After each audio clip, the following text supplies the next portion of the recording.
Sí, ahí estamos. Buenos días.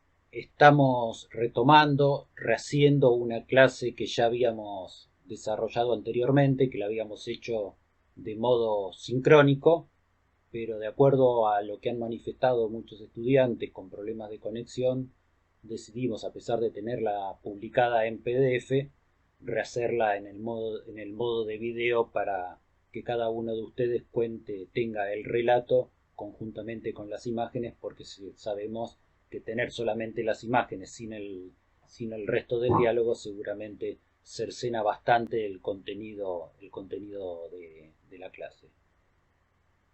Bueno, esta clase es la segunda parte de lo que estamos viendo que habíamos ya analizado en la clase teórica anterior, donde hicimos un enfoque de la construcción por debajo del suelo, más desde las necesidades de la arquitectura o cuál eran los motivos por los cuales la arquitectura recurría a construir debajo del suelo.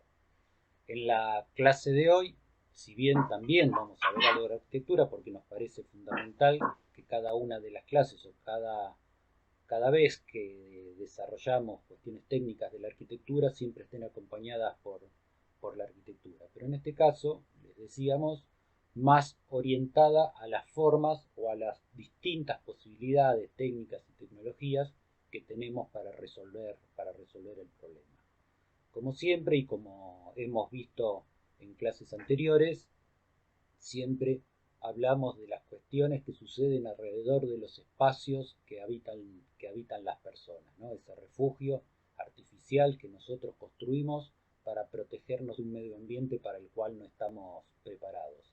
Hablamos del clima inicialmente, hablamos de las envolventes, hablamos del suelo para luego hablar de las fundaciones y ahora es el turno del subsuelo, que es el problema en común que aparece en este nuevo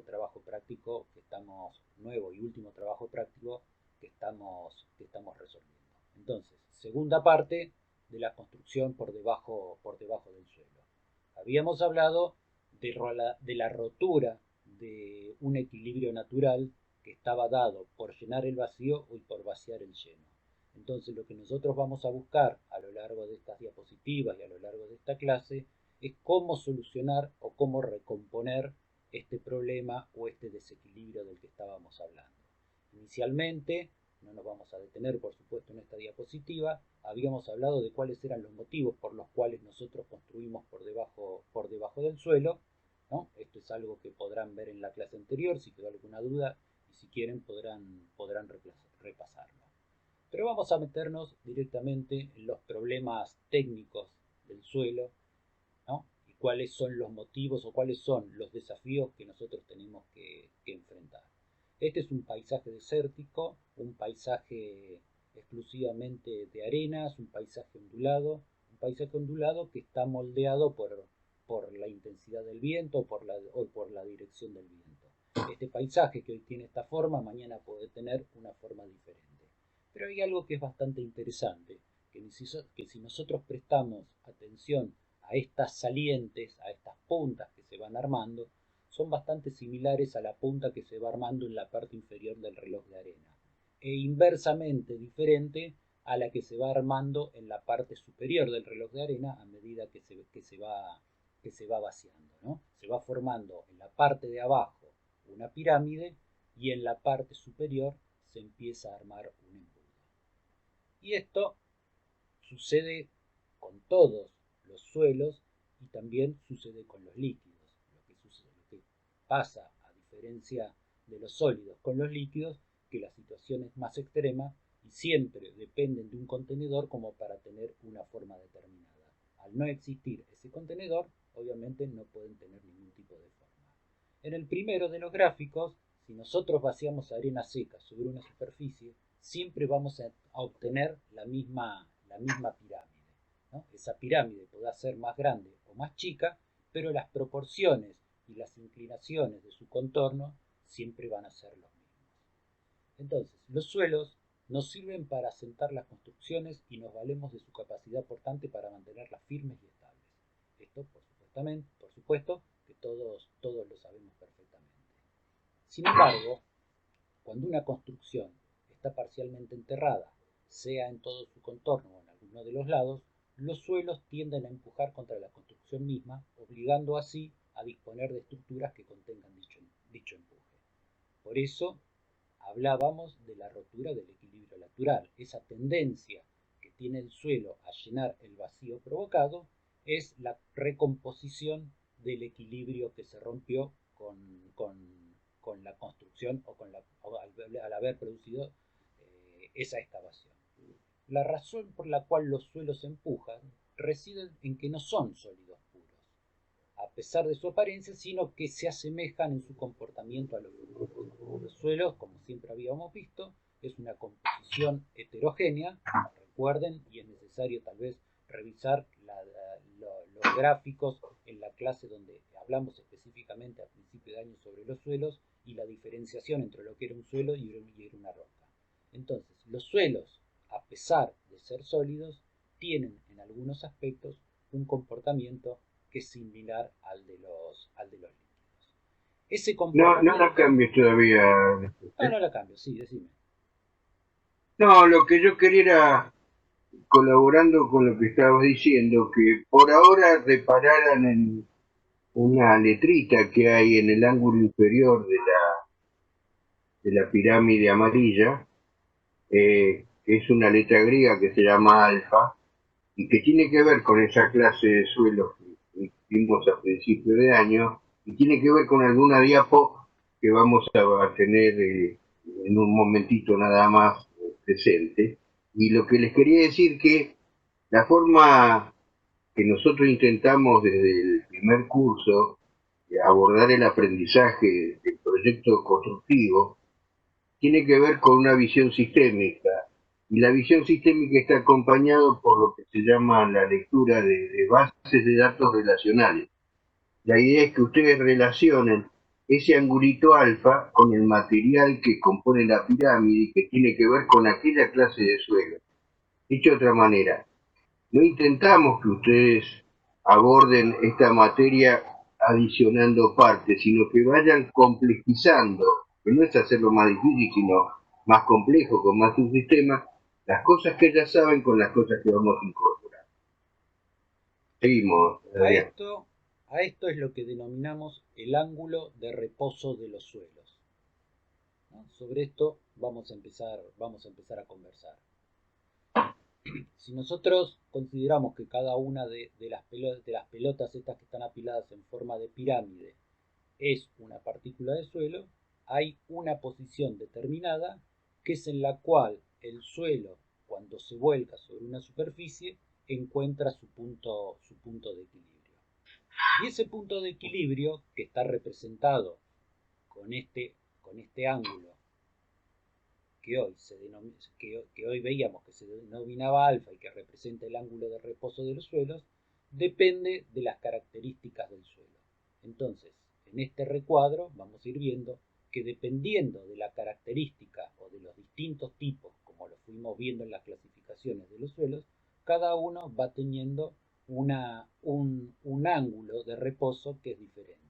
Y esto va desde los suelos de granulometrías más gruesas hacia los suelos de granulometrías más finas. Hace un tiempo aparecía este video en internet, muchas veces nos valemos de estas imágenes porque son muy ilustrativas, en general aparecen a modo de curiosidad, pero para nosotros obviamente tienen un valor didáctico y que nos permite graficar de un modo muchísimo más sencillo qué es lo que está ocurriendo o cuáles son las cosas que pueden ocurrir cuando no conocemos las características del suelo o cuando las decisiones que tomamos para, para la contención de esa rotura de equilibrio no son las adecuadas. Acá lo que estamos viendo es un gran tabique de hormigón que sirvió para contener el suelo y esa contención es lo que posteriormente permitió la excavación.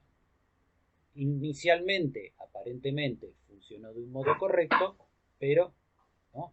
Además vemos las características del paisaje, una zona urbana, pero en un terreno o en una superficie extremadamente desnivelada y obviamente con un suelo de características particulares, ¿no? Eso es lo que produjo una sumatoria de situaciones dadas por las características del suelo, por la aparición del pozo, por los pesos que aparecen perimetralmente, lo que produjo es un desmoronamiento del suelo, ¿no? Vemos que las dimensiones del problema que se genera es bastante importante.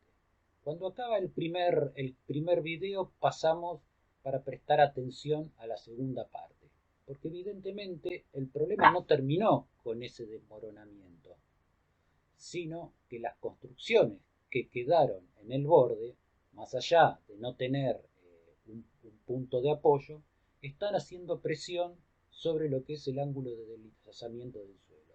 El suelo lo que está buscando es su posición de reposo. Y evidentemente, en la situación anterior, esa posición de reposo no existía.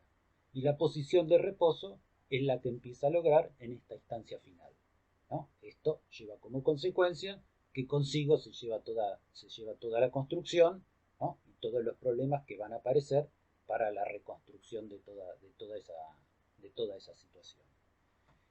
Más adelante lo vamos a ver, pero cuando vuelvan a ver el videíto, la primer parte del desmoronamiento, reparen en cómo se rompió ese elemento que estaba teniendo las paredes del primer foso. Ese es un mecanismo que se llama entibado, pero reparen en la forma en que rompe la barra esa, o un caño, una cuestión que a primera vista parecía una viga, digamos. Bueno, es fundamental en nuestra temática el estudio de todos este tipo de situaciones de la construcción, porque obviamente construir por debajo del suelo es un desafío, implica un gran conocimiento y obviamente una gran responsabilidad. Cuando miramos muchas de las noticias sobre los accidentes en la construcción, mayoritariamente aparecen vinculados a los temas de derrumbes. Y los temas de derrumbes se producen exclusivamente o prácticamente en su totalidad cuando surgen las excavaciones. Nos detuvimos en uno de estos anuncios, ¿no? Pusimos una variedad para que vean que las situaciones son múltiples, pero nos detuvimos en uno que está recuadrado con esa línea punteada, que habla del procesamiento de un ingeniero y de un empresario. Tengan en cuenta que la palabra ingeniero podría ser reemplazada tranquilamente por la palabra arquitecto, ¿no? Y cuando hablamos de un procesamiento, estamos hablando también de causas que podrían ser penales en caso de existir algún tipo de víctima fatal. La SRT, que es la Superintendencia de Riesgos del Trabajo, se encarga, obviamente, de administrar o de controlar y de determinar los modos de trabajo seguro y la seguridad en las obras. Además, obviamente, hace un relevamiento de todos los accidentes que se producen en la obra y vean que no es casual la importancia de las excavaciones porque constituye el tercera de las causas de accidentes. No estamos hablando solamente de accidentes donde puede haber algún tipo de lesión, estamos hablando de accidentes mortales. El 16% se produce por las excavaciones. Para hacer pozos, entonces, no queda otra que ser cuidadoso y prestar atención a un montón de situaciones. Por un lado, a las características del terreno, y nos referimos al perímetro físico que contiene el área de construcción, y por otro lado a las características del suelo, que ahí sí ya hablamos de las propiedades en general del suelo. Hablamos de las propiedades morfológicas del terreno, cuando esos terrenos tienen un perímetro libre, o mejor dicho, para centrarnos en el problema que a nosotros nos preocupa, cuando las excavaciones tienen un perímetro libre, o muchas veces, como ocurre en las ciudades, las excavaciones deben hacerse entre medianeras y contemplando el peligro y el riesgo del peso y y de los empujes producto de los edificios linderos. Y por otro lado, hablamos de las propiedades mecánicas del suelo en relación a la elasticidad, a la cohesividad y a la plasticidad. Pero ¿qué sucede cuando nosotros aplicamos una carga sobre el suelo? Que esto también es algo que reiteramos y que ya hemos hablado en otras oportunidades. Analicemos el gráfico de la izquierda, ¿no? Es un gráfico sintetizado de lo que va ocurriendo en el suelo. Por un lado hay una cuña o hay un triángulo de esfuerzo, que es el número 1, que es el que aparece específicamente en el lugar donde se aplica la carga, digamos en el lugar donde la fundación tiene contacto con el suelo.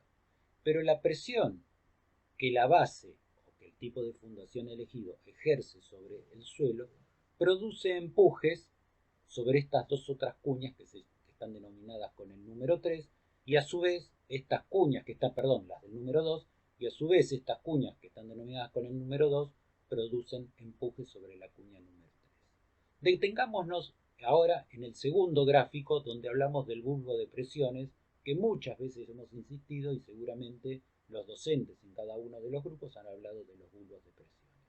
La presión... Permitime antes de la explicación que lo vamos a ver más adelante, pero también nosotros en nuestra propuesta pedagógica incorporamos otra mirada que, que intentamos no sea frecuente. Esto es que las materias tienen que también leerse en horizontal. Fíjense cómo relacionamos esta parte que vamos a ver con algo que ustedes ven usualmente en la materia de planeamiento, y tiene que ver con lo que después vamos a tocar, que es la renovación urbana.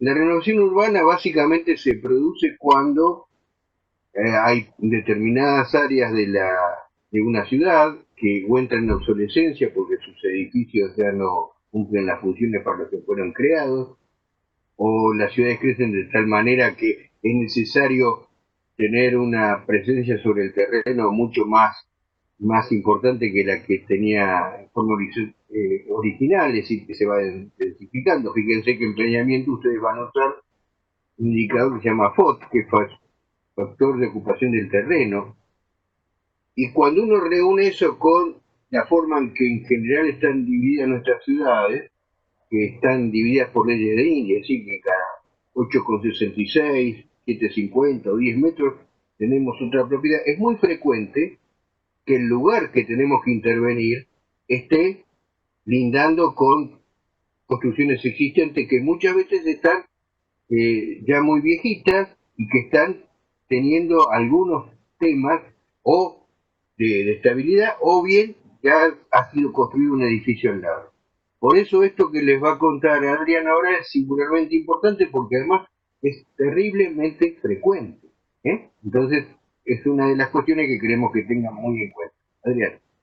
Entonces, continuando con esto que hablábamos del bulbo de presiones, obviamente en el punto de contacto del edificio con el suelo las presiones son mayores, pero empiezan a descender a medida que aumenta la profundidad. Pero después hay algo que es inverso y que ocurre hacia los laterales. Si bien a medida que aumenta la profundidad disminuye la presión sobre el suelo, aumenta el esfuerzo horizontal que está dado por lo que habíamos visto en este otro gráfico, por el empuje que se empieza a producir por esta cuña que empieza a empujar las otras. Entonces aparece un esfuerzo que no teníamos contemplado, ¿no? Cuando nosotros decíamos construimos o tenemos que excavar en las ciudades y excavamos hasta el mismo límite de nuestro terreno, es inevitable que además se produzca un desequilibrio sobre los terrenos lindantes, por lo que denominamos el bulbo de presión. Entonces, esa presión que reduce con la profundidad aumenta en el empuje sobre los sectores laterales. Esto lo que genera, en todos los casos, es un desplazamiento del suelo, que es lo que vamos a tratar de evitar. Estos desplazamientos del suelo se pueden producir o bien por causas naturales, porque muchas veces hay desplazamientos de suelo en zonas donde no hay intervención humana, ¿no? Por algún problema o por una cuestión de mayor intensidad de las lluvias, por algún tipo de lavado del suelo, se puede producir un desmoronamiento. Por el impacto de las actividades humanas. Las actividades humanas están relacionadas obviamente con el cambio del medio ambiente a través de la deforestación, o la que nos involucra a nosotros directamente, que es a través de la combinación, o también por la combinación de las dos situaciones en particular. Vamos a ver que algunos factores son los que denominamos factores condicionantes y otros factores son los que denominamos factores condicionantes. Dentro del primer grupo están las características propias de la naturaleza, ¿no? La litología del suelo, la estructura del suelo, la hidrogeología, el relieve, el clima. Y sobre los factores desencadenantes aparecen algunos que, si bien son de origen natural, otros están vinculados a la actividad del hombre. La sobrecarga, la excavación, los terremotos, con eso no tenemos nada que ver, creo, por ahora. Las vibraciones, ¿no? Que hay hay vibraciones de los terremotos y hay vibraciones que son propias de las construcciones. La lluvia, los glaciares, la deforestación, las inundaciones. Dentro de los del primer grupo de los factores condicionantes, tienen una variación lenta, es algo que va sucediendo en el tiempo, pero claro, los preocupantes son los desencadenantes, que son los que tienen una variación rápida y los que producen un colapso, de un modo similar a lo que habíamos visto en esas intervenciones en los dos videos anteriores. Pero ¿cómo se comporta el suelo en un ensayo de laboratorio cuando nosotros retiramos la contención? ¿Por qué necesitamos la contención? Vean, estas son capas de arena que se van alternando claras y oscuras, de modo tal que a medida que empezamos a retirar esa contención que se ha colocado en este suelo artificial armado, ¿no? Empieza a recuperar su ángulo de reposo natural, ¿no? Por un lado, lo que vemos es lo que sucede con el suelo, y después tenemos directamente la ejemplificación de lo que sucedería con cualquier tipo de construcción que esté o que se encuentre en una situación de estas características. Entonces lo que nosotros vamos a armar son estructuras de contención. Las estructuras de contención son las que nos van a permitir reconstruir el equilibrio natural ante la aparición de la excavación. Una estructura de contención tiene el fin de contener los empujes de la tierra que puedan afectar a una obra. Hay algunas palabras que nosotros tenemos resaltadas en color rojo porque nos parecen más importantes. Hay algún tipo de contenciones que son rígidas, son las que por sus dimensiones, materiales y construcción morfológica cumplen la función sin cambiar de forma. Sus movimientos serán prácticamente de giro y desplazamiento del conjunto, sin que aparezcan deformaciones apreciables de flexión o acortamiento. Por otro lado están las flexibles, que son aquellas que por sus dimensiones y morfología cumplen su función, experimentando deformaciones apreciables de flexión. Pertenecen a este grupo las tablestacas, las pantallas continuas de hormigón armado, que son todos tipos de contenciones, o son los distintos tipos de contenciones que vamos a ir viendo y analizando en el desarrollo de la clase. Nosotros hemos armado un pequeño esquema de los distintos tipos de estructuras de contención, ¿no? Y que son las que posteriormente vamos a desarrollar en las próximas imágenes que vamos a ir viendo. No queremos detenernos en cada una de estas, sino que lo dejamos para que ustedes lo puedan analizar o lo repasen de la versión en PDF que tenemos de esta clase, como para recurrir a algún tipo de bibliografía en caso de que sea necesario. Entonces vamos a detenernos en el primer grupo de muros de contención, tal vez los más sencillos, ¿no? Los que están formados a través de un apilamiento de piedras. Obviamente pueden contener empujes menores, pueden tener mucha altura, y obviamente necesitan que a medida que se va yendo en profundidad, este muro se empiece a ensanchar. También desarrollados con piedras aparecen este otro tipo de contenciones que son los que denominamos gaviones, ¿no? Muy comunes en todas las zonas de montaña por la presencia de la piedra, ¿no? Y consisten en jaulas que están armadas con un entramado de hierro de construcción y alambre, de modo tal que las piedras no se escapen. Entonces empiezan a apilar también de un modo cambiante en relación a su espesor, desde el espesor más grueso hacia el más finito, armando el muro de contención.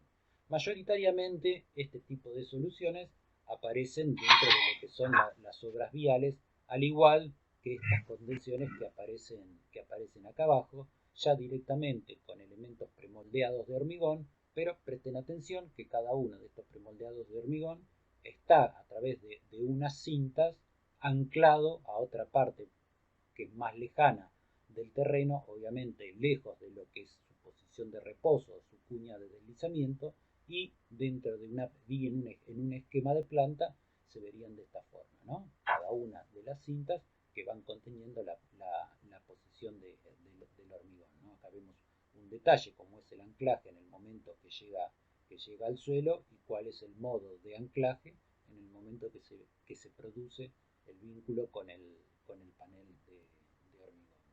En otros casos, lo que también es posible realizar son modificaciones a los suelos. Entonces, al hacer algún tipo de modificación en el suelo, como en este caso, que se ve muy poquito, tal vez hay que prestar demasiada atención para darse cuenta en este caso, hay un agregado de fibras que lo que permite es cambiar el ángulo de deslizamiento, ¿no? Obviamente un suelo de estas características no puede tener un ángulo de reposo como este. Esto está dado exclusivamente porque la arena que había dentro del molde tiene algún contenido de humedad. Esto es un ensayo que uno lo ha hecho muchísimas veces de chico sin percibir, ¿no? Todas estas cuestiones vinculadas a la construcción. Pero bueno, cuando se le agrega algún tipo de elemento que le permita mayor cohesión o que le dé mayor resistencia al suelo, es posible hacer una mejora sobre el tipo de suelo. Presten atención también a este gráfico, que sí es importante, ¿no? Este es un muro de contención que podría ser de las características de ese muro anclado con cintas que habíamos visto anteriormente.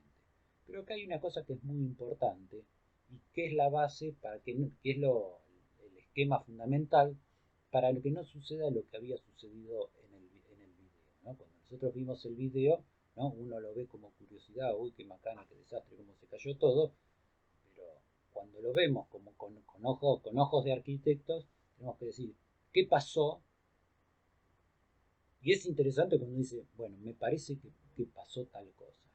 Si todos estos anclajes, ¿no? La curva, la línea punteada, lo que está marcando es la cuña de deslizamiento de este suelo, ¿no? El deslizamiento de un suelo, obviamente, es información que se obtiene a través del estudio de suelo. De los mismos estudios de suelo que ustedes tuvieron para el desarrollo de la actividad práctica, también, en algunos casos, aparece el coeficiente de deslizamiento o el alfa que tiene ese terreno. Si todos estos anclajes no superan la línea de la cuña de deslizamiento, obviamente el anclaje no sirve absolutamente para nada, porque el deslizamiento se produce directamente con todos los anclajes. Y algo de eso posiblemente es lo que sucedió en lo que habíamos visto anteriormente.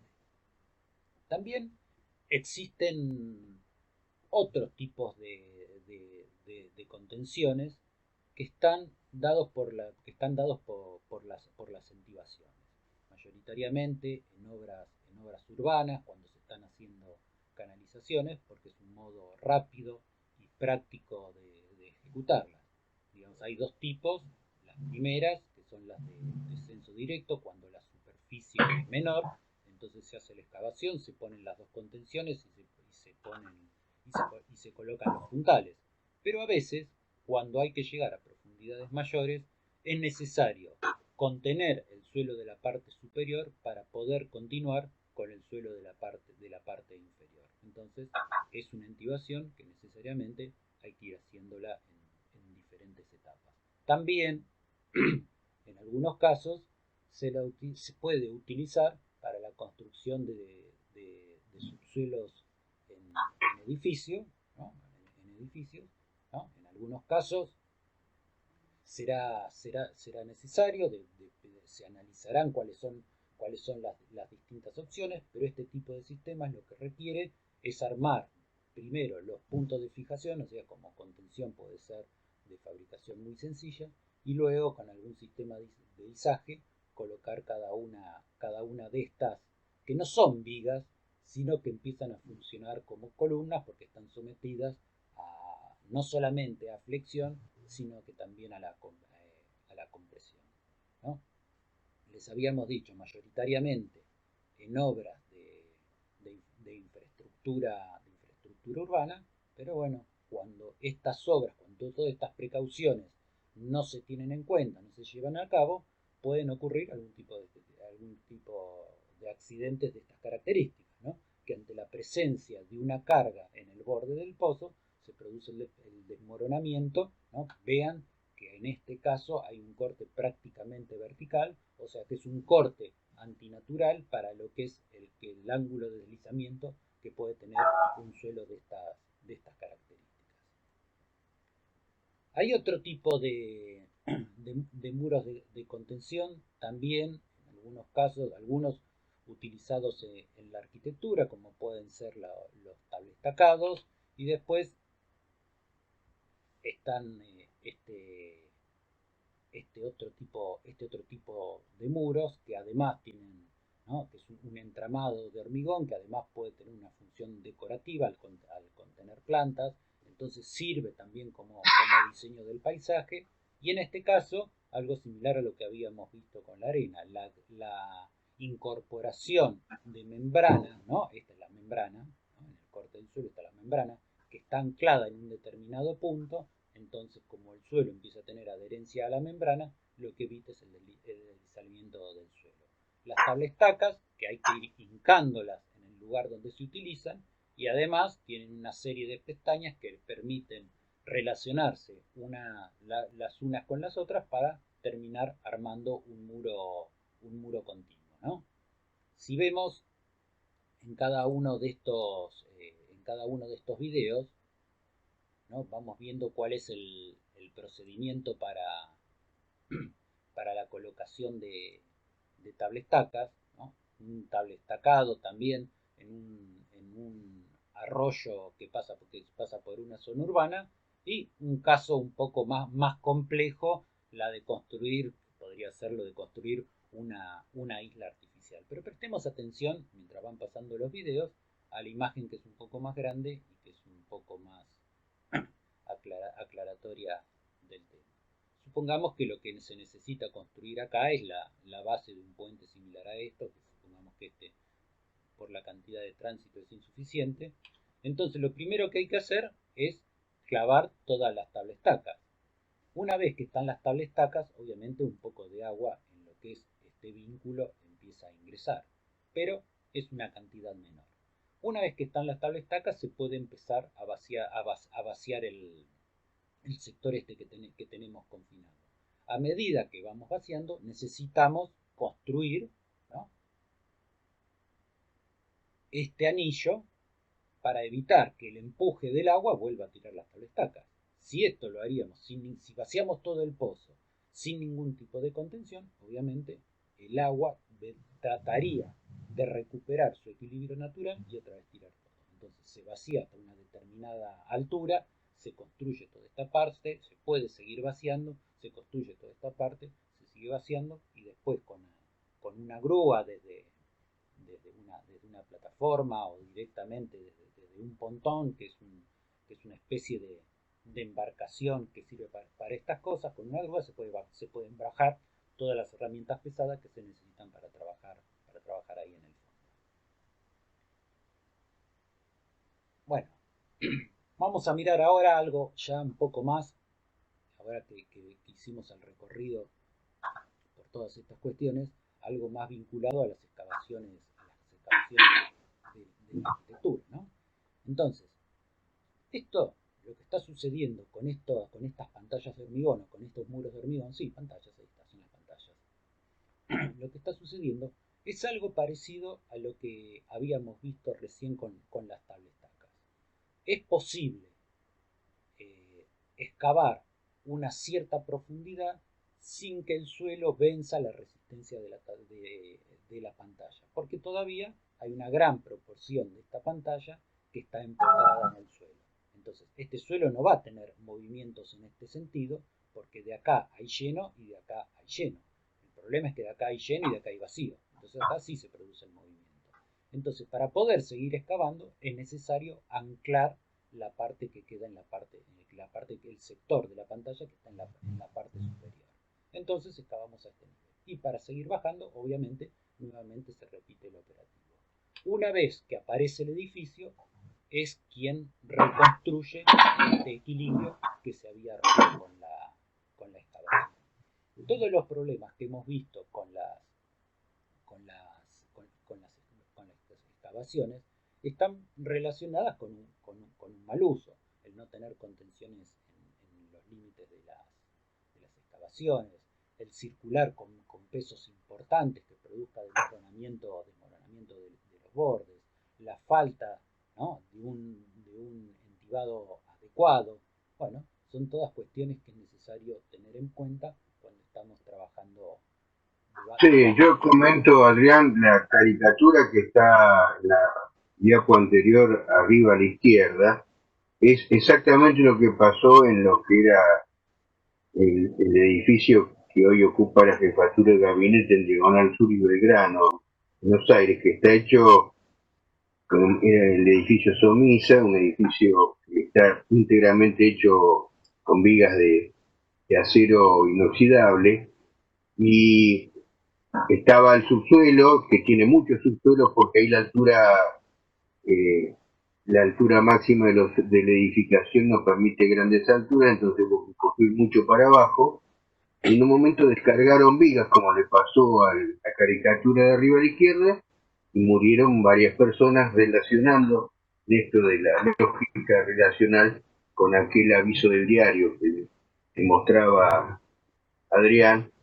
Y fue esto pasó ya hace unos cuantos años, pero lo que intentamos es que muchas veces, como ustedes empezarán ya a transitar, van a recibir materiales y elementos y componentes prefabricados que aportan gran peso en una cantidad de tiempo muy escasa. Por eso fíjense que en la segunda diapo la caricatura lo que hace es decir, el bulbo de presiones de toda esa carga no va a invadir la sangre. Por lo tanto, no se demora nada. Listo, Adrián, sigamos.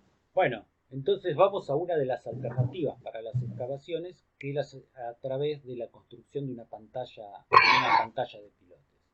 Lo particular que tienen las pantallas de pilotes, que primero se colocan los pilotes y luego se hace la excavación. Por todo lo que vimos anteriormente, esto es razonable. Entonces están todos los pilotes hechos y no hay ningún pozo. Entonces lo único que vemos desde arriba, si lo estuviésemos viendo en planta, vemos una serie de circulitos que van marcando el perímetro de una obra o el perímetro de un terreno. Una vez que están todos los pilotes, sí es posible empezar la excavación, pero una excavación parcial.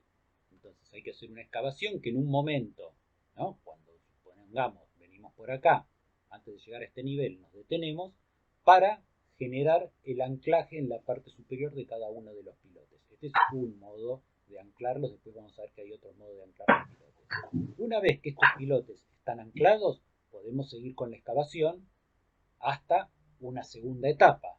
Entonces colocamos el segundo nivel de anclaje de los pilotes.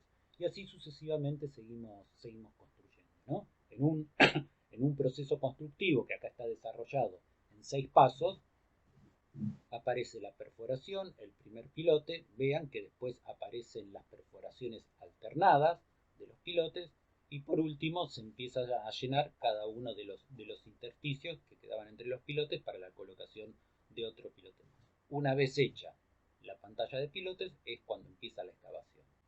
Si por alguna cuestión o vinculados específicamente al cálculo no queremos poner un anclaje en cada uno de los pilotes, aparece este otro tipo de solución, que el anclaje va tomado a lo que sería una viga que está funcionando en el otro sentido, en el sentido del empuje del suelo. Entonces, esto podría tomarse con una menor cantidad de anclajes, pero todos los anclajes están vinculados a esta viga, que es la que en definitiva está conteniendo el empuje del suelo y manteniendo a cada uno de los pilotes en su posición definitiva. ¿No? Hay distintos tipos de pantallas, ¿no? Pantallas de pilotes separados, de pilotes tangentes o de pilotes secantes, pero en todos los casos lo que se requiere es un dispositivo o una maquinaria especial, y su uso es adecuado en algunos lugares y seguramente imposible en otros.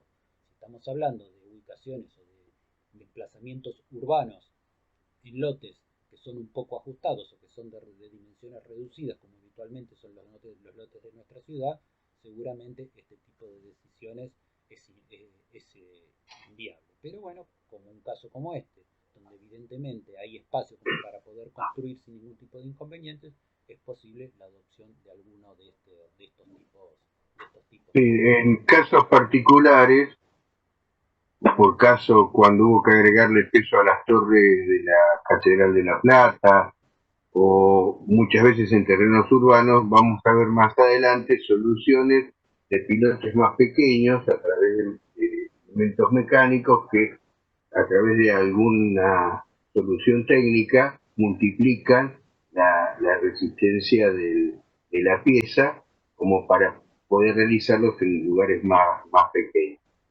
Digamos, Adrián. Bueno, entonces acá vemos la otra solución, la de los pilotes separados. En este caso se adoptó un perfil de acero doble T para poder hacer de esa viga de contención y tener los anclajes más separados, seguramente porque las características del terreno lo permitían. Pero observen lo que se ve de terreno, ¿no? La variedad de granulometría y lo heterogéneo que es el terreno, que va desde partes de roca hasta desde granulometrías muy gruesas hasta granulometrías medianas. Creo que en ninguno de los casos puede llegar a una granulometría fina. Si bien todo esto de aspecto es bastante desprolijo, recuerden que la única función que tiene es la de contener el suelo. Después, a través de la utilización de elementos prefabricados, se puede hacer el recubrimiento y el revestimiento estructural interior, ya con la tranquilidad que el suelo no va a tener ningún tipo de movimiento. Pero además, cuando empezamos a llegar a este tipo de profundidades, nos podemos encontrar con la eventualidad de llegar al nivel de la napa freática o de encontrar agua en la excavación, para lo cual, ¿no?, aparece este otro tipo de detalles donde hay un caño colector. Este caño colector es un caño cribado, es un caño que tiene perforaciones, después lo vamos a ver más en detalle, que tiene perforaciones en la parte superior para juntar todo lo que es el agua de napa, conducirlo a un pozo de bombeo y a partir de ahí nuevamente a la calle o al sistema cloacal urbano. Visto esto que comentaba Adrián, es muy importante que ustedes tengan una clara lectura de lo que son los ensayos de suelo, de manera que todo esto que seguramente va a pasar al ir excavando, ustedes ya lo tengan con una radiografía, que es lo que significa el ensayo de suelo. Vamos a ver algo, ustedes están viendo algo ya durante la cursada, pero es una cuestión bien importante de este nivel de la materia, aprender a leer correctamente lo que te cuenta un ensayo de suelo para poder tener la menor cantidad de sorpresas posibles, porque imaginen ustedes que estamos transitando una cosa que por los arquitectos es muy compleja, que es ir hacia lo opaco. Todo lo que es el pozo es una cuestión primero que no vemos y muchas veces que ustedes van a ver que somos los primeros que en muchísimos años llegamos a ese nivel del suelo. Por eso es frecuente que se encuentren a lo mejor esqueletos de animales que anduvieron por la región hace muchísimos años, o algunas cosas que la gente obviamente no sabía que existían. Digamos. El mismo recurso de los anclajes también es posible utilizarlo para la contención de taludes también, ¿no? Cuando es necesario la construcción de una calle al pie de un cerro, obviamente hay que hacer algún tipo de contención que permita dar una cierta seguridad ante del suelo pendiente. Entonces el procedimiento es bastante parecido. En vez de colocar un sistema de pilotes o de micropilotes en posición horizontal, se ponen inclinados. Acá está, ¿no? Acá lo que vemos es el dispositivo, este gran taladro que va haciendo los orificios para posteriormente colocar cada uno de los pilotes. O en otros casos, soluciones de este tipo donde se hace el anclaje, se coloca una malla de repartición sobre la que seguramente posteriormente, como está marcado acá en la secuencia constructiva 1, 2, 3, 4, ¿no? Se va a hacer un proyectado de hormigón, ¿no? Vean la pendiente que tiene este talud, obviamente si queda de este modo, en algún momento se va a desplazar porque es una inclinación muy artificial. Pero bueno, no queda otra alternativa. Dejarla en su situación de reposo natural implica la imposibilidad de materializar esta vía de circulación, porque el ángulo llegaría más o menos en este sentido, la ocuparía toda. Entonces, cuando estamos haciendo un corte en el terreno, también es necesario recurrir a otro tipo de medidas de contención. Pero veamos un pozo, en planta, en corte y en detalle, ¿no? Esta es toda la excavación y acá están todos los anclajes de la pantalla de hormigón.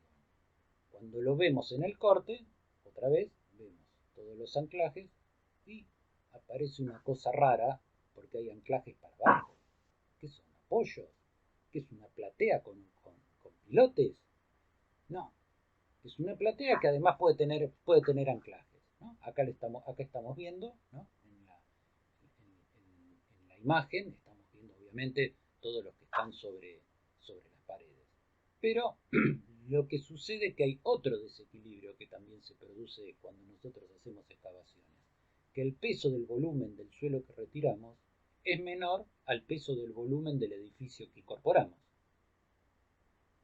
Entonces, si había un nivel freático en la parte inferior, se mantenía un determinado nivel porque estaba en un determinado equilibrio con el peso del suelo que tenía en la parte superior. Cuando nosotros le sacamos toda esa resistencia, obviamente empieza a recuperar otra altura que antes no tenía. Y si el edificio termina siendo más liviano que la tierra que había, es probable que el suelo produzca empujes. Entonces, más que apoyar el edificio, hay que anclarlo al suelo. Ustedes vean que es parecido a lo que le pasa a un barco y la causa por la que explota un barco. Hay una supresión que que le provoca una acción diferente a la de la gravedad. En los edificios de Catalina Norte hay muchos que es en Buenos Aires, en la zona de Retiro, que es zona ganada al Río de la Plata, la barranca queda mucho más hacia el oeste, la barranca natural. Hay varios edificios que además de tener su fundación tienen ante el avance del agua desde abajo la posibilidad de inundar determinadas situaciones que tienen como para provocarle más peso al edificio, aunque se trata de edificios muy grandes. Bueno, Digamos. hay veces que las contenciones no son permanentes, entonces se pueden realizar con cualquier otro tipo de material que sea recuperable. Se puede usar madera, se pueden usar chapas, pero en definitiva el procedimiento que se utiliza siempre es el mismo, ¿no? En algún momento, y cuando veíamos el cuadro inicial, que es algo que ustedes van a tener que ir, podrán verlo conjuntamente con la clase, hablábamos de pantallas de hormigón prefabricadas, algunas en forma de L y algunas en forma de T, como estas que estamos viendo ahora. En algunos casos también para la contención de taludes, no en general para excavaciones de edificios, salvo que estemos hablando de excavaciones no demasiado profundas.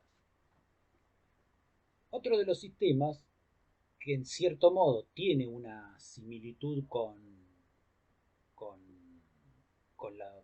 la pantalla de pilote, es la construcción de pantallas directamente de hormigón. Para poder construir una pantalla de hormigón es necesario tener una máquina adaptada a tal fin, ¿no? Esa máquina tampoco es una cosa demasiado sofisticada, ¿no? Son máquinas que lo que van cambiando son los accesorios que se colocan en el extremo. Entonces, en este caso en particular, lo que utiliza es una pala que permite hacer un pozo rectangular. En realidad no es ni más ni menos que un paño de un muro. Entonces vamos haciendo pozos uno al lado de otro que se van a ir llenando por porciones, como muestra la secuencia 1, 2, 3, 4, 5, se van a ir llenando por sectores y van armando una pantalla de hormigón.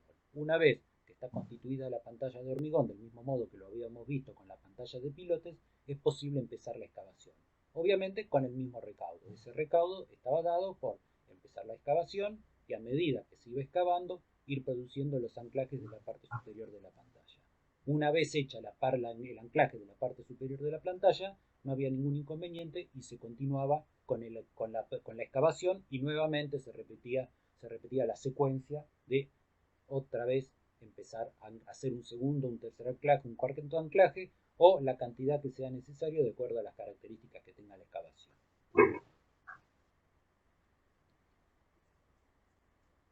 Otro de los modos, si en una visita a la obra de la calle 7 y 65 de la ciudad de La Plata, en un momento en que estaba en obra, ahora ya está muy avanzado, ya está todo ejecutado, tuvimos la oportunidad de ver el proceso de micropilotaje para el pozo. Es un terreno bastante particular porque ocupa prácticamente un tercio de la manzana, ¿no? El terreno va de 7 a 8 y todo el frente de 65, o sea que aproximadamente arriba tienen torres, viviendas en formato de torre, viviendas en formato de tira, comercio, un montón de cosas. No recuerdo exactamente el proyecto, pero bueno, quien haya pasado por ahí seguramente lo ha visto porque llama la atención porque es un proyecto muy grande.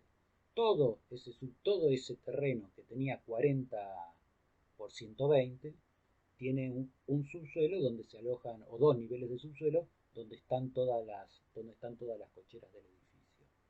Pero claro, uno de los bordes, no obviamente hay tres bordes que dan a la calle, y uno de los bordes que da a todos los linderos. En todo el desarrollo de la manzana va encontrando construcciones de distintas características, de distinta tecnología, de distinta época, muros que solamente son divisorios, o sea, una gran variedad de situaciones particulares. Entonces lo que se optó por acá, en este caso, lo que se optó en este caso, fue por la utilización de una pantalla de hormigón anclada con micropilotes. Los micropilotes, como su nombre lo indica, son como los pilotes pero más flaquitos. Miren, acá hay una imagen ampliada. Lo que tienen en el medio es un caño de PVC común, cualquiera. Puede ser de los que se usan para instalaciones sanitarias o uno más económico o más elemental. En el exterior tiene, obviamente, hierros de la construcción y cada tanto tiene unos estribos que la única función que cumplen estos estribos es mantener a todo el conjunto en su posición y además funcionan como guiadores cuando este conjunto armado se coloca dentro de los pozos. Ven que es un artefacto que cualquier cementista puede construir con algún tipo de indicación. Pero tiene una particularidad, ¿no? Que es lo que vemos en estos casos, que son estos manchoncitos negros. Estos manchoncitos negros son manguitos. Los manguitos se hacen de goma. La goma no es que están hechos del material de goma. Y la función que cumplen, bueno, obviamente es un material de menor resistencia que el PVC. En este caño se inyecta hormigón a presión. La presión del hormigón es mucho más grande que la que pueden soportar los manguitos. Entonces los manguitos se van reventando. A medida que se revientan los manguitos, el hormigón sale hacia el exterior, ¿no? Y el resultado es esto.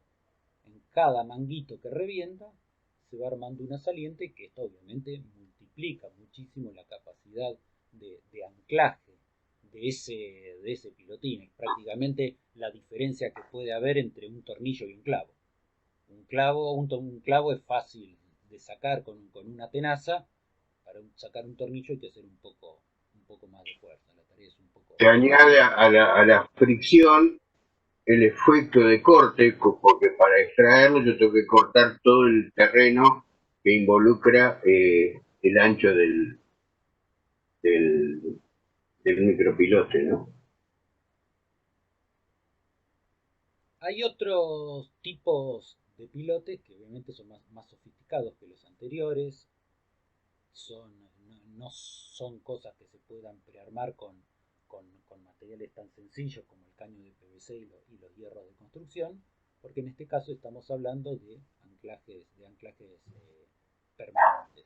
Entonces tienen algún otro tipo de sofisticación, una cabeza que es donde se produce la tensión que es diferente, cosa que en los otros casos no existían, ¿no? Acá vemos cuál es el aspecto que tiene un muro con un micropilotaje para el anclaje, ¿no? El micropilotaje es igualmente útil tanto para el anclaje, para evitar el empuje del suelo, como también para el refuerzo de algún tipo de fundación. Este es el caso particular que antes comentaba Gustavo de la intervención sobre la Catedral de La Plata, ¿no? Es un edificio con una tecnología de fundación muy antigua y se interviene con un sistema más actual de micropilotaje, que es lo que permite hacer los refuerzos necesarios que habilitan la construcción de la parte que había que eternamente o que permanentemente había quedado inconclusa. El proceso de perforación ya lo habíamos visto, ahora lo vemos directamente con un video. Es extremadamente sencillo. Claro, es extremadamente sencillo porque uno lo dice desde acá. Pero bueno, es un gran taladro que va perforando el suelo, y en cada uno de esos huecos se colocará después el micropilote, ¿no? ¿Ven? La máquina la maneja prácticamente un único operario y no necesita ningún tipo de atención mayor, ¿no? Se coloca el pilote obviamente tiene guiadores para que los guiadores lo que hacen, que son estos, ¿no? Guiadores o centradores, lo que hacen es que el micropilote quede bien centrado en el pozo. Entonces eso garantiza que cuando se inyecta el hormigón queda todo recubierto de hormigón. Eso en el caso de cuando estamos hablando de micropilotes que son permanentes. Los que son transitorios, que para lo único que sirven es para contener el terreno y después la contención definitiva la termina siendo el edificio, esos con el tiempo se van a ir deteriorando, y tampoco hay demasiado inconveniente si perforamos el subsuelo del vecino con esos micropilotes. En el momento en que el vecino necesita o aparece un edificio que requiere también de un subsuelo, puede cortar todos esos micropilotes sin afectar toda la construcción, porque esos micropilotes ya han dejado de funcionar, ¿no? Acá también vemos un poco más en detalle, micropilotes, en este caso postezados, que también, para no tener una gran cantidad o para no tener que colocar uno en cada uno de los pilotes, ¿no? Se van vinculando a través de estas vigas armadas con, con perfiles U de acero. Pero bueno, es otra alternativa para la solución del problema. Pero presten atención que otra vez lo mismo, ¿no? Se colocaron las pantallas, los pilotes o las tablestacas, lo que les guste, el procedimiento es el mismo, con un material diferente. Se empieza la excavación, se detiene la excavación para producir los anclajes, se sigue la excavación y se siguen colocando los distintos anclajes. ¿Ven? Si ustedes prestan atención a esta secuencia, se encuentran con un talud anclado y con la parte de abajo que todavía está en cuña para poder conservar ese ángulo de reposo. Obviamente todo este es el sector que aún no tiene anclaje. Entonces hoy más temprano hablábamos de la rotura del equilibrio y la presencia en algunos casos del agua subterránea, ¿no? Habíamos dicho que en algunas oportunidades el peso del edificio que construimos es menor al peso del volumen del suelo que retiramos. Entonces, podemos reconstruir ese desequilibrio que se produce por el empuje del suelo, pero no estamos conteniendo ese empuje del fondo del suelo. Para que veamos el efecto que tiene el agua o la presencia de las napas de agua subterránea en el suelo o en los edificios, ¿no? Acá tenemos un pequeño ensayo de laboratorio, ¿no? Tiene una base inferior armada con arena y en la parte superior una capa de arcilla, ¿no? Que era la que colocaba recién el operario. Lo que se va haciendo a través de las mangueritas es empezar a inyectar agua en la parte de arena. Lo que estamos reconstruyendo, lo que se está reconstruyendo en esta situación, lo que se está simulando, es la presión de la napa freática sobre los suelos. Entonces, a medida que va aumentando la presión del agua, o sea, la presión de la napa freática en el manto inferior de arena, vamos viendo cómo la parte superior de arcilla se empieza a separar. Y como el suelo es homogéneo, es posible que los empujes también sean diferentes en un sector que otro, hasta llegado un determinado momento en que directamente el suelo de la parte superior se empieza a romper, ¿no? Acá vemos inclusive cómo en un momento de la perforación, esto no es agua que se está inyectando para poder producir el hoyo donde se va a colocar el micropilote, ¿no? Lo que se rompió es el límite y se llegó al límite donde aparece la napa freática. Para poder seguir trabajando con comodidad, bueno, habrá que colocar bombas para deprimir la napa, para llevarla a un nivel inferior y así seguir trabajando. Obviamente, después la napa recupera su nivel natural y los edificios van a seguir estando en su posición. Pero lo que va a ser necesario es que el edificio tenga un sistema de depresión de napas de modo tal de conservar el equilibrio. Si ese equilibrio o si ese sistema de bombeo no funciona, bueno, tendrá que tener algún tipo de sistema que permita la inundación del subsuelo de modo tal que no termine empujando la totalidad del edificio. Este tipo de soluciones se materializan con lo que denominamos losas de supresión. Entonces, debajo de la losa del último piso, la losa que está en contacto con el suelo, se arma una serie de conductos como estos que habíamos visto anteriormente, estos caños cribados, que son caños, ¿no? Acá hay un caño cribado, ¿no? Que son caños que tienen ranuras en la parte superior, entonces dejan que el agua ingrese, se pueden disponer en modo de peine, en modo de espina de pescado o de doble espina de pescado. La flechita indica que van a un sistema de depósito. Cuando el depósito se llena, el agua se bombea y se extrae del edificio, ¿no? Y esto es algo que funciona permanentemente durante toda la vida del edificio, ¿no? Acá vemos. Sí, lo que hay que tener en cuenta en este punto es que los edificios que ustedes proyecten van a durar muchos años y esos muchos años los cambios en las condiciones del subsuelo probablemente sean muchos. En particular con el tema del agua, será que las ciudades que otrora, como La Plata o muchas ciudades, toda la costa del río de la Plata, Quilmes, Verazategui, que otrora tomaban agua para beber de las napas, han tenido que dejar de hacerlo. Por lo tanto, las napas no están deprimidas, sino que se han ido recuperando. En La Plata, por caso, muchas construcciones construidas, valga la redundancia, alrededor de la mitad del siglo pasado, donde las napas estaban deprimidas porque se tomaba agua desde ahí, hoy están con muchos problemas de humedad porque la napa se ha recuperado y está casi en el nivel que tenía a principios del siglo XX. Por eso, cuando uno proyecta, tiene que proyectar para lo que está viviendo en el momento y para lo que va a venir, cosa que es compleja y por lo tanto también requiere del arquitecto una información adicional. Digamos, Adrián.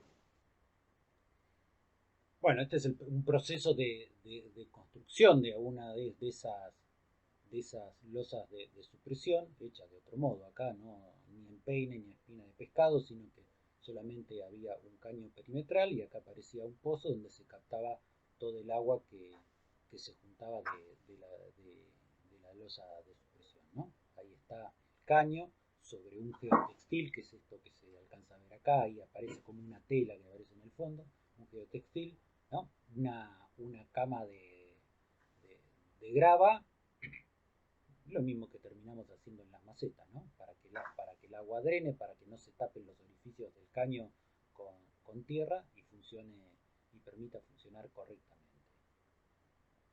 Hace un par de años hicimos un viaje a Mar del Plata con los estudiantes del taller y tuvimos la oportunidad de ingresar al Maral Esplanada, que son las torres que tiene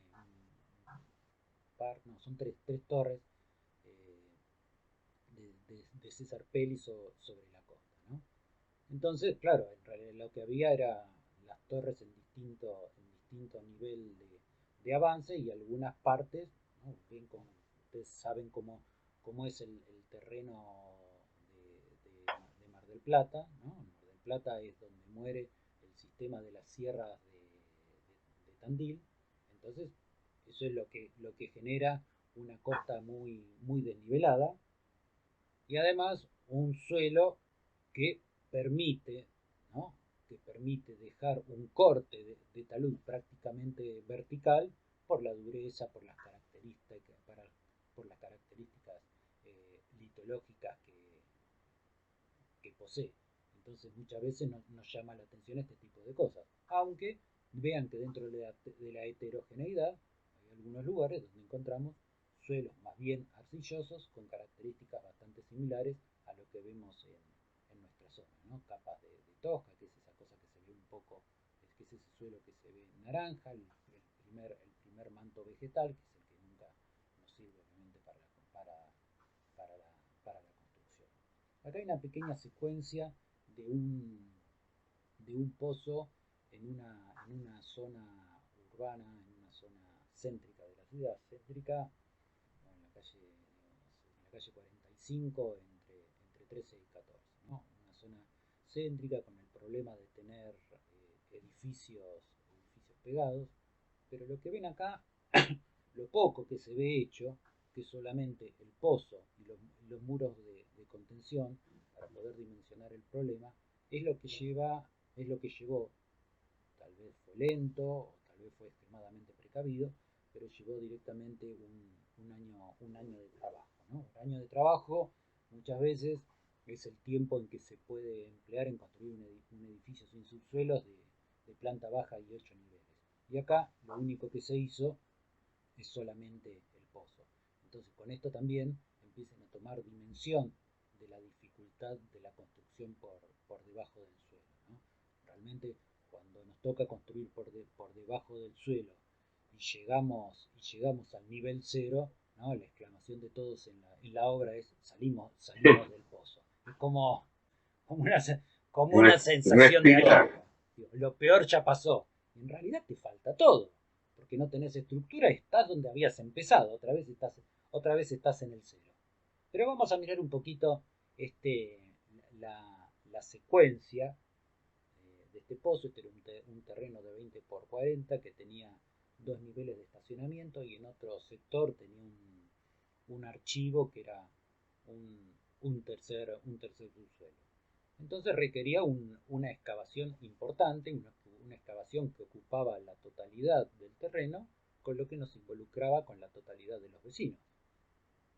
No, no solo eso, sino que además los vecinos cuando ven que se hace un pozo, independientemente de que uno lo haga con todos los recaudos, los cuidados y con todo el asesoramiento, porque obviamente no son cálculos que nosotros hacemos, sino que nos valemos de especialistas en suelo, de los estructuralistas, pero bueno, la gente siempre se preocupa porque es raro, ¿no? Quedar al borde de un pozo con tu casa. ¿Se caerá? ¿No se caerá? ¿No? Previamente al inicio, nosotros no tenemos datos de las características de las construcciones de todos los vecinos. Entonces no tenemos otra alternativa que investigar, que hacer un trabajo de arqueología arquitectónica. Entonces, alrededor del perímetro del edificio, cuando vemos alguna variación en los edificios, hacemos pequeñas excavaciones, pequeños pozos, un pozo que puede tener 1 metro por 1 metro para que entre una persona y 1 metro y medio de profundidad. Entonces nos permite analizar algo de las fundaciones de las viviendas que tenemos alrededor, como para hacer un diagnóstico y saber con qué nos vamos a encontrar en el momento de la excavación. Obviamente la excavación se va haciendo con todos los recaudos necesarios. Se empieza a excavar, pero presten atención que se conserva, ¿no?, un borde perimetral, justamente donde están todos los vecinos, una pendiente en el suelo que tiende a respetar el ángulo de reposo del suelo. Bueno, y la máquina, que en algún momento se tendrá que quedar esperando cuando no hay tareas, pero vean que el primer paso es llevar todo el predio a un mismo nivel.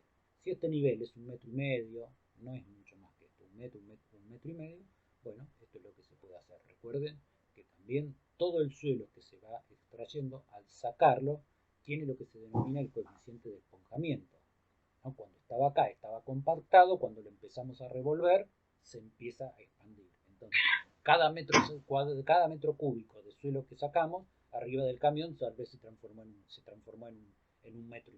Entonces, bueno, tiene que haber una filita de camiones que se lleva la tierra de la máquina, que la lleva, que la tiene que depositar en algún lugar, obviamente, que es una zona suburbana, y después tiene que volver. Esto no es un solo camión, sino que es un trencito que lo pueden formar 3, 4, 5, 10 camiones, dependiendo de la distancia a la cual haya que llevar la tierra, ¿no? Para empezar con el muro de contención, se van abriendo estas troneras, ¿no? Y como habíamos visto antes, se hace un entibamiento de la parte superior para poder trabajar en la parte inferior, porque si abrimos la totalidad corremos el riesgo de que haya un desmoronamiento y quien está excavando en la parte inferior se le cae toda la parte superior.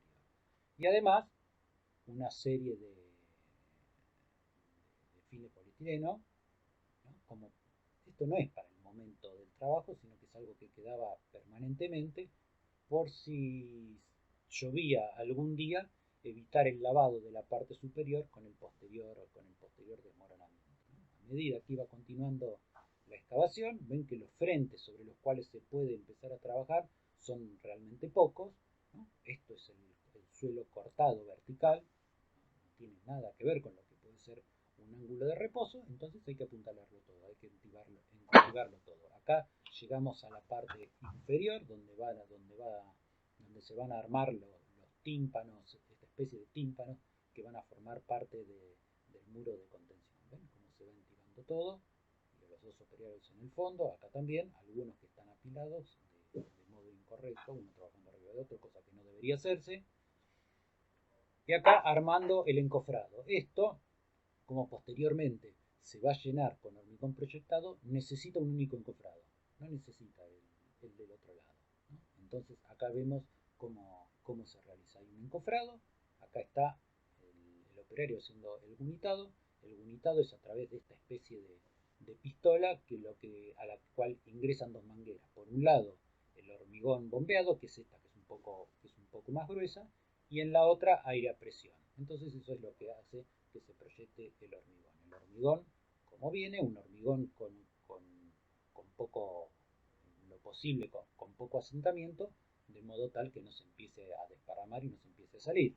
Entonces, a medida que el hormigón va fraguando, que el operario se retira, puede venir otro que empieza a pasar el fratacho y le va dando una terminación, ¿no? En definitiva, lo que tiene que hacer es esto: un tímpano, que es lo que hace de contención, y la pantalla por detrás. Esto es provisorio, con todo eso lo que significa. Esto está muy lleno de hierro, tiene muchísimo hierro adentro, y además tiene hormigón estructural. Que después... Y además, Adrián, tiene que ver con el tipo de suelo que se trate. Habrá más largo, más corto. Este servirá para ese suelo de ese terreno. Los que hayan cursado en el taller el año pasado, algunas de las experimentos prácticas que hace el arquitecto Jorge en clase tienen que ver con la determinación de qué tipo de suelo es el que tenemos. Y después esto lo van a ustedes ver referido en los ensayos del suelo para ver dónde está el límite líquido, el límite plástico, el ángulo alfa. De tal manera que volvemos a decirle, la idea para entender estas situaciones es verla en forma eh, total, holística, de tal manera que uno relacione aquella clase de suelos, la que han tenido este año, con lo que ustedes están viendo. La verdad está acá, está en el día de la obra, pero al día de la obra uno entra con datos que le proporcionan todos estos antecedentes.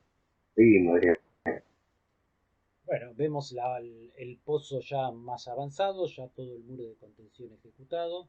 Ahí se ven, ¿no?, la totalidad de los tímpanos, que son los que arman la contención. Recién después de haberte hecho todo esto, y bueno, la máquina sigue acá porque vamos a empezar es necesario empezar con las fundaciones. Pero antes de empezar las fundaciones, digo, hay un montón de cosas que nos pueden suceder, ¿no? En esta variedad de vecinos, producto de esta construcción de la ciudad que se va desarrollando a lo largo del tiempo, nos encontramos con el pozo romano, ¿no? Esto que estamos viendo es un pozo romano. Lo que uno ve muchas veces, ¿no?, lo que siempre uno ve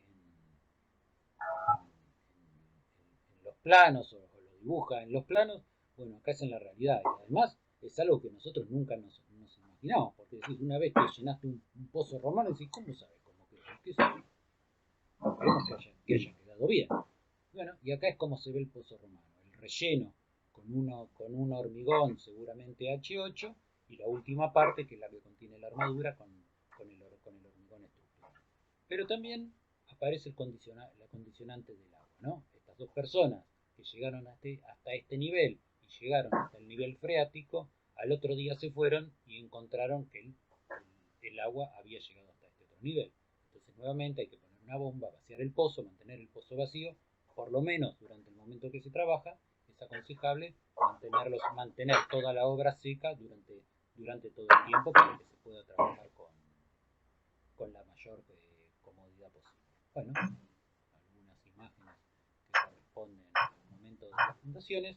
Y otro pozo, para la ciudad de La Plata, seguramente el pozo más emblemático, el pozo del Teatro Argentino, que también son algunas imágenes de arqueología arquitectónica, ¿no? Miren, para tener una idea de las dimensiones del pozo, vean el tamaño de los vehículos, el tamaño de los camiones. No les digo lo de las personas porque las personas prácticamente no se pueden apreciar. Y ese es un pozo que está en distintas etapas. Primero, lo más parecido al mecanismo es al de la minería a cielo abierto, ¿no? Lo primero que es necesario construir es esta vueltita, no es esta, o esta acá, ¿no? Esta espiral, que es la que permite llegar hasta la parte inferior, ¿no? Para poder. Pero paralelamente, mientras se va haciendo este tipo de excavación, también se empieza a trabajar con el muro de contención, ¿no? Y vean en dónde se está trabajando con el muro de contención. Lo que hay que producir es un vacío total en todo el perímetro de la manzana, un pozo de 120 por 120 y de 22 metros de profundidad, ¿no? Este estaba en una instancia bastante primaria, bastante inicial, ¿no? Acá hay algunas imágenes de cómo esto se iba haciendo, ¿no? Primero abrir en troneras, dentro de esas troneras se armaban estas vigas, ¿no? Digo vigas verticales porque lo que están haciendo es conteniendo el suelo, y es que estaban los pilotes de anclaje, ¿no? En este caso no eran micropilotes, sino que son pilotes que llegan prácticamente hasta la mitad de la calle, ¿no? Nuevamente, toda la gente trabajando, y acá el proceso de unitado. Ven cómo se va haciendo por paños alternados, ¿no? Acá hay un paño terminado, acá hay otro paño terminado, entonces entre dos paños terminados se empieza a completar el siguiente, ¿no? Esta tecnología obviamente también utilizada en las construcciones de los subterráneos, en la ampliación de la línea H en la ciudad de Buenos Aires. En ningún momento se cortó el tránsito por por la avenida Pueyrredón. La avenida. Claro, digo, no se cortó el tránsito por la avenida Pueyrredón. Se produjo en algún momento un, un, un angostamiento, pero nada más. Entonces, la vida arriba seguía transcurriendo y abajo había una obra monumental como puede ser la construcción de un subterráneo. Las máquinas, obviamente, que nosotros necesitamos para las excavaciones son variadas. Una de las que van a ver permanentemente o con más asiduidad son estas excavadoras, estas máquinas con orugas, ¿no? Que se mueven con mucha facilidad dentro de lo que son terrenos que muchas veces hay que trabajar en el medio del barro, en mucha pendiente. Entonces son vehículos que necesitan una superficie de apoyo importante, además que tienen, ¿no?, su contrapeso en la parte de atrás para poder hacer fuerza con Y todo hay el una peso. cosa que también es importante en esta situación que Adrián la contó hoy al pasar, pero casi todos estos vehículos o la gente que los tiene los alquila en términos horarios. Por lo tanto, hay como una idea que no la transitamos en la materia porque no hablamos de economía, pero sí mirada desde el proyecto constructivo. Uno tiene que tener un plan muy bien armado porque hay una demanda de hacer las cosas más rápido para gastar menos y por lo tanto acercarse a acabar cerca de los lugares donde hay que llegar y y en términos grandes casi todos los desmoronamientos se producen porque atacamos el ángulo alfa este que hablamos tanto y lo excavamos y le dejamos sin ángulo de reposo al terreno. Entonces, el arquitecto, que es el que dirige toda esta obra, tiene que tener muy clara la situación y cómo dar las indicaciones pertinentes, porque vuelvo a decir, el camionero cobra por metro cúbico, necesita sacar mucho, el operario cobra por hora, entonces hay alguien que al final va a presionar sobre la forma de gestionar la obra y todo esto únicamente ustedes que van a estar a cargo de la dirección de la obra son los que tienen que tener claro y poner los límites para ver qué cosas hacen cada uno. Digamos, Adrián. Bueno, muchas veces hemos hablado de los distintos estados de la materia, ¿no? Y cómo se caracteriza cada una por la relación que hay entre sus moléculas, ¿no? Más fuerte en los sólidos, más laxa en los líquidos que no pueden mantener su forma y obviamente totalmente libre en el estado gaseoso. Para llevarlo al extremo, ¿alguna vez se le ocurrió considerar el agua como un suelo de flotación? ¿Cómo haríamos un pozo en el agua? Bueno, ya vimos un modo de hacer un pozo en el agua que era a través de la utilización de las tablas tacas. Pero si nosotros queremos hacer un pozo en el agua, automáticamente, ¿no?, en cuestión de segundos, el equilibrio natural se reconstruye.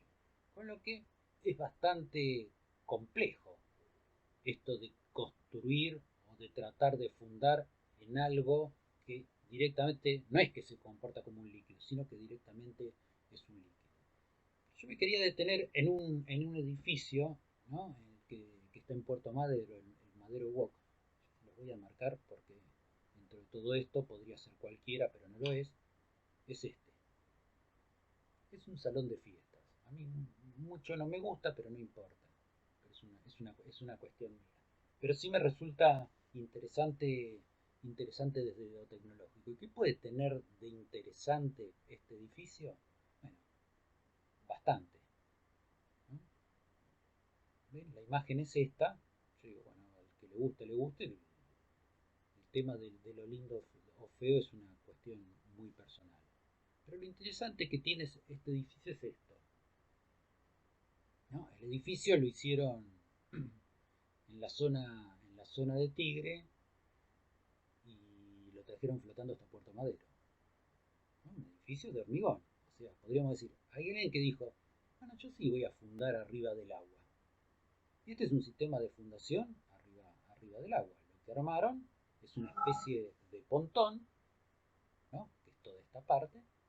La arrastraron por el delta, después por el río, hasta llegar a Puerto Madero. Ven que acá está entrando al dock y acá está buscando su posición definitiva. Una vez que consiguió su posición definitiva, después continúa como una obra convencional. No es el único edificio de estas categorías, ¿no? Simo Fris en Finlandia del año 2015, obviamente el edificio es este, que tiene una situación bastante particular al que habíamos visto anteriormente, ¿no? Una zona bastante particular, pero este además tiene lo interesante que al estar en una zona de un clima extremo, en algún momento ese lago, ese espejo de agua se empieza a congelar, con lo que por algún momento el edificio está flotando y en otro momento está ahí en medio del hielo, ¿no? Pero prestemos atención al corte, ¿no?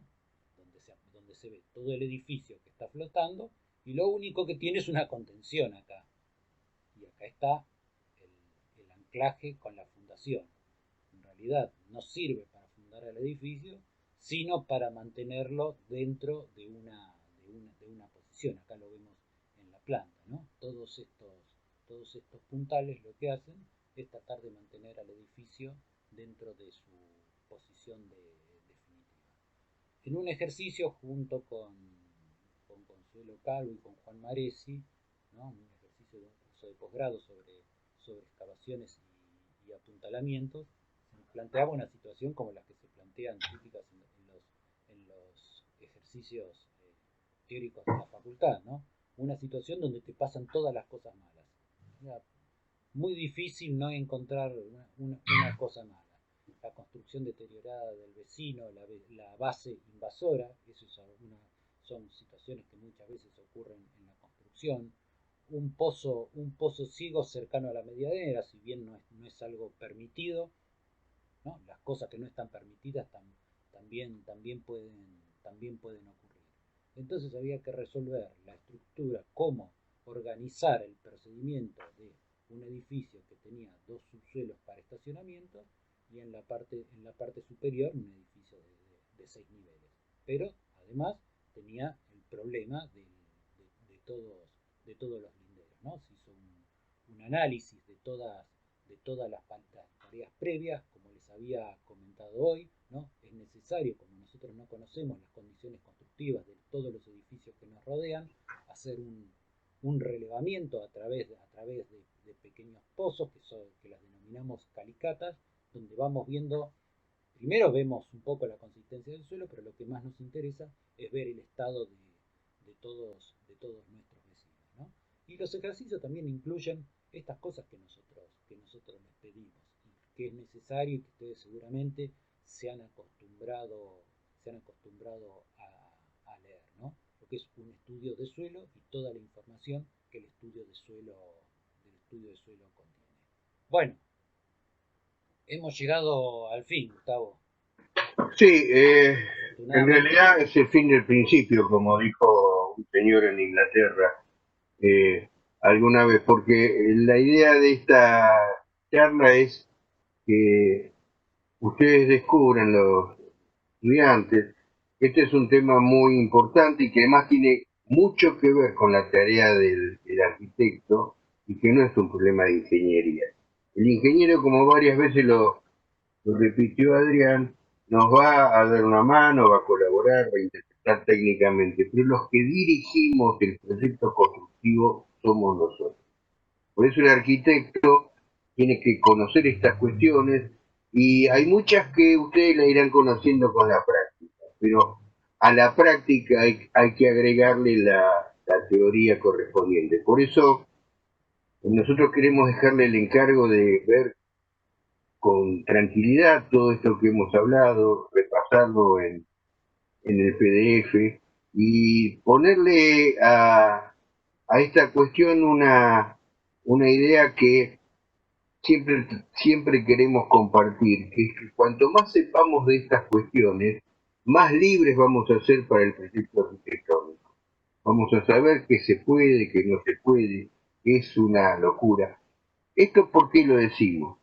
Nosotros vivimos una realidad más allá de donde les toque trabajar a ustedes, pero si se quedan acá en Argentina, como esperamos, eh, no es una cuestión trivial tratar de ser muy eficiente. ¿Esto qué quiere decir? Ustedes bien saben, y lo visitan ya en las obras de arquitectura de esos libros de tapa lujosa, que casi es posible construir lo que se le ocurra a uno. Lo que pasa es que en general las demandas económicas, tecnológicas y de todo tipo que genera hacer cualquier cosa son a veces mayores que las que el país permite o la razonabilidad permite. Por eso la idea es que ustedes dominen al proyecto constructivo y que en principio, cuando lo piensan, lo hagamos de manera de poder hacerlo lo más racionalmente posible, porque es lo que en suma ha hecho que los arquitectos sigan siendo necesarios. Bueno, con esto sí, lo dejamos. eh, Esperamos que se cuiden mucho. Está más cerca el momento del reencuentro, pero no podríamos precisar exacta la fecha. Por eso compartan con sus docentes las inquietudes que aparezcan y en todo caso, si a ustedes les parece pertinente, formúlenle las demandas y quizá en alguna clase de apoyo de aquí a fin de año o a principio del año entrante podamos responder a las demandas que ustedes ya, una vez estudiado el tema, nos hagan llegar. Bueno, los dejamos.